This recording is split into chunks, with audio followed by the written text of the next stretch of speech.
जब जब धरती पर पाप बढ़ता है, धर्म की हानि होती है, तब तब मैं आता हूँ। ये तो आप सब जानते हैं, किंतु क्या कभी आपने ये सोचा है क्यों मैं इस धरा का जीव बन के ही अवतरित हुआ? क्यों मैं मनुष्य के रूप में ही आपके बीच रहता हूँ? आज बताता हूँ। संसार में पाप और पुण्य संतुलन में चलते हैं, किंतु जब पाप सीमा से आगे बढ़ जाता है, मुझे यहाँ आना ही होता है। कारण ये है कि आप मुझे भुला देते हैं। चौंकिए मत, मैं आप में ही बसता हूँ। बस आप स्वयं के भीतर बसे परमात्मा को भूलने लगते हैं, इसलिए मुझे आना पड़ता है। आपको ये बताने की सारी शक्ति आप में ही समाहित है, पर आप क्या करते हैं?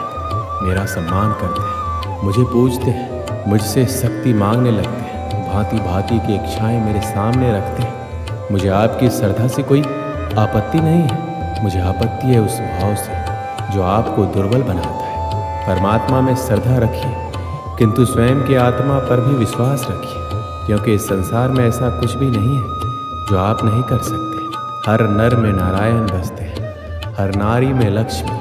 तो पहचानिए अपने भीतर के नारायण को और बदल दीजिए समय के इस चक्र को। मुझे प्रसन्नता होगी मेरे अवतार लेने का वास्तविक प्रयोजन आपको समझ आए तो शंका त्याग कर शंकर बन जाइए, अन्यथा कंकड़ के समान रहना होगा। एक बार सच्चे दिल से बोलिए राधे राधे। श्री कृष्ण कहते हैं, कभी आपने सोचा है इस संसार में हम सबसे अधिक किससे जुड़े हैं? अब कोई कहेगा माता पिता, कोई कहेगा मित्र, कोई कहेगा पत्नी, तो कोई कहेगा संतान। नहीं, यदि इस संसार में हम किसी से जुड़े हैं तो वो है समय। समय ही हमारा भूत है, समय ही हमारा वर्तमान है और समय ही हमारा भविष्य है। और हम क्या करते हैं? सबसे अधिक जुड़े समय को, सबसे बहुमूल्य संपत्ति को हम नष्ट कर देते हैं। कोई भविष्य के ऊंचे सपनों को बुनता है, कोई बीते कल को कोसता है, किंतु तनिक सोचिए, बीता कल आपके सोच विचार करने से बदलने नहीं वाला। और भविष्य के विषय में सोच विचार करके यदि आप अपना वर्तमान नष्ट कर देते हैं तो आपका भविष्य भी बीते कल की ही भांति होगा। इसलिए आज के विषय में सोचिए, उसे उत्तम बनाइए। आपका भूतकाल और आपका भविष्य अपने आप उत्तम हो जाएगा।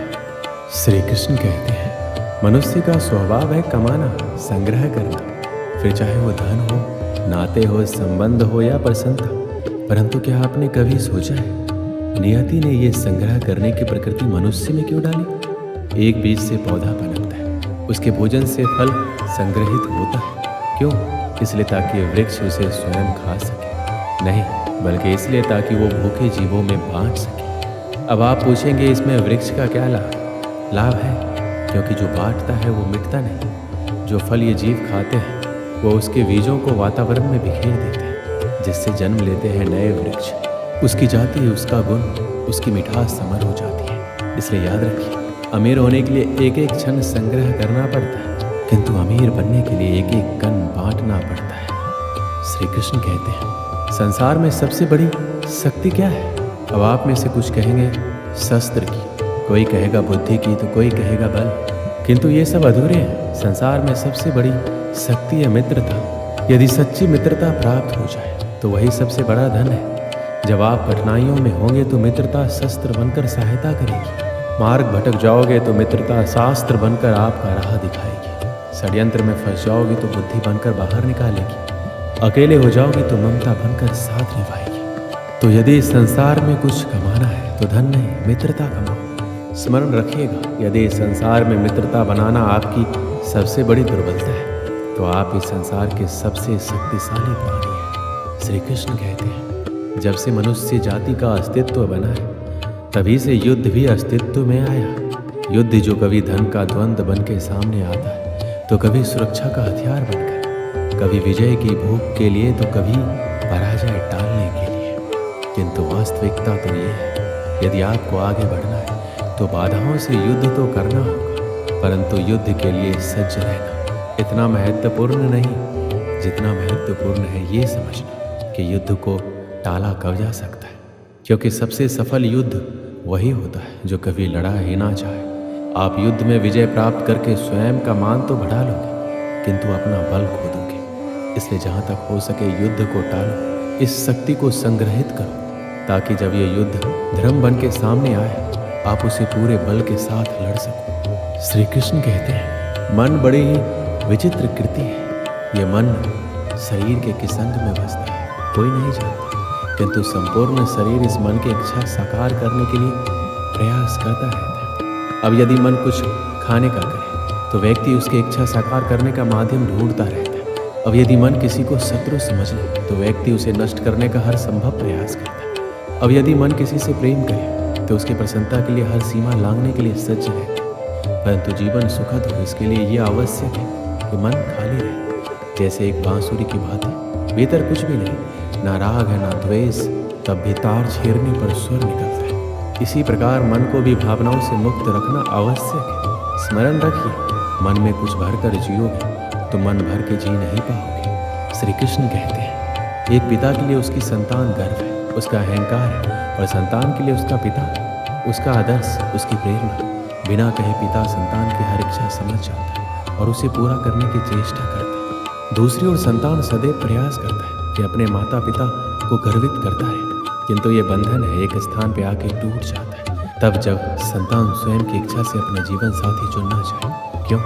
कारण है संवाद की कमी। जब बात आती है संतान के विवाह की तो माता पिता सोचते हैं इसमें संतान से पूछना क्या, हम उसके लिए कुछ अनुचित तो चाहेंगे नहीं। और संतान का ये मानना होता है कि उसका भविष्य चुनना उसका अधिकार है। दोनों आपस में दुखी रहते हैं, किंतु बात कोई नहीं करता। होना ये चाहिए कि माता पिता को स्नेह के साथ संतान की इच्छा समझ लेनी चाहिए और संतान को उसी विश्वास के साथ माता पिता को विश्वास में ले लेना चाहिए। एक बार संवाद करके देखिए, वर्तमान और भविष्य दोनों ठीक हो जाएंगे। श्री कृष्ण कहते हैं, हम में ऐसा कोई नहीं होगा जिसने वृक्षों को नहीं देखा, वृक्षों पर पक्षियों को ना देखा होगा, इनके घोंसलों को ना देखा होगा, इन पक्षियों को अपने छोटे छोटे बच्चों को भोजन कराते ना देखा होगा।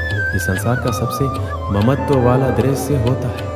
चिड़ियाँ दूर से अपनी चोंच में दाना भर कर लाती, असक्षम संतान की चोंच में डालती, स्वयं भूखी रहती, निस्वार्थ निश्चलता और संतान के पंख निकलते हैं तो उसे उड़ना सिखाती है और उसके पश्चात उसे स्वतंत्र कर देती है अपना जीवन जीने के लिए। इस आकाश में उड़ान भरने के लिए हम मनुष्य क्या करते हैं? जिस संतान को हम पंछी की भांति पालते हैं, उसके पंख निकलती है, हम उसे बांध देते हैं ये सोच के कि कहीं वो दूर उड़कर ना चला जाए। ऐसा नहीं है। इस स्थिति में माता पिता को संतान से प्रेम नहीं है, अवश्य है, किंतु इसमें प्रेम पर मोह भारी पड़ जाता है जो स्वयं अपने और संतान के बीच में बाधा बन जाता है। हम ये भूल जाते हैं कि हम केवल जन्मदाता है, भाग्य विधाता नहीं। और जब प्रेम मोह में आ जाए तो वो प्रेम नहीं स्वार्थ बन जाता है। इसलिए प्रेम को पास रखिए और मोह को दूर, क्योंकि जिससे प्रेम करते हैं उसका विकास नहीं रोका करते। बरसात के दिन आने वाले थे। चिड़िया का एक जोड़ा घोंसला बनाने के लिए पेड़ तलाश कर रहा था। उड़ते उड़ते वह जोड़ा एक नदी के किनारे पहुंचा।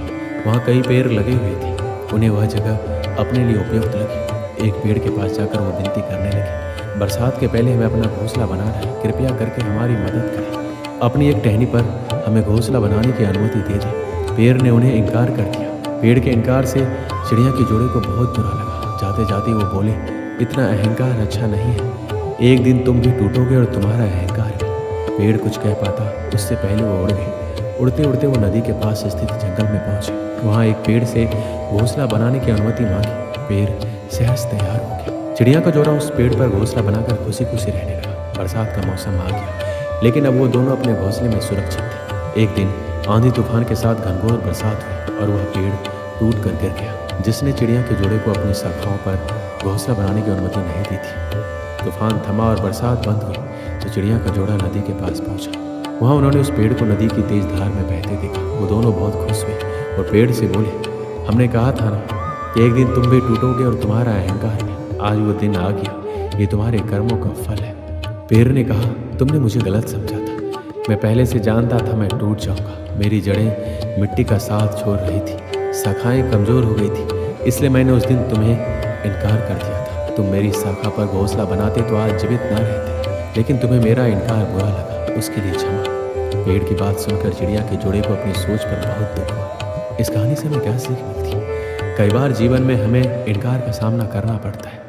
जाहिर है इनकार सुनना किसी को पसंद नहीं। इनकार से हमारी भावनाएं आहत हो जाती और उस समय हम सिर्फ अपनी भावनाओं के बारे में सोचते हैं। हम खुले मन से ये विचार नहीं करते कि इनकार करने वाले की कोई मजबूरी रही होगी या उसने हमारे भले के लिए इनकार किया होगा। हम उसे भला बुरा कहते हैं दूसरों के सामने उसकी बुराई करते हैं। क्या एक ना भी हम सकारात्मक तरीके से नहीं ले सकते?